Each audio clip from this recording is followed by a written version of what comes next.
Ukiona dalili hizi, basi tambua kwamba umepoteza nguvu za kiume. Kitu cha kwanza, kushindwa kusimamisha uume, yaani unajikuta tu maumbile yako yanashindwa kusimama. Ukiona hiyo, basi tambua kwamba umepoteza nguvu za kiume. Lakini kitu kingine, maumbile kusimama kwa ulegevu, yaani maumbile yako yanasimama ndiyo, lakini yanasimama kwa kulegea sana. Lakini kitu cha tatu ni kupoteza hamu ya tendo la ndoa. Ukiona hali hii, mwanaume shituka. Kitu cha nne, kuwahi kufika kileleni. Ukiona kabla ya kushiriki tendo la ndoa we tayari umefika, ujue kwamba unaelekea kupoteza nguvu za kiume.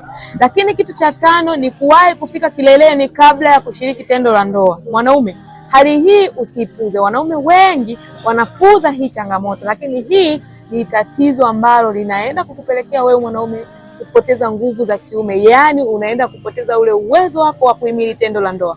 Mwanaume, usione aibu. Wanaume wengi wanakaa kimya wakiamini kwamba hii atapona kwa muujiza. Mwanaume, chukua hatua sasa ili uweze kurudi katika wanaume rijali, kwa sababu mwanaume anapimwa kwa nguvu za kiume. Endapo utakuwa hauna hiki kitu, basi tambua kwamba wewe kila siku utakuwa unalia ndani ya ndoa.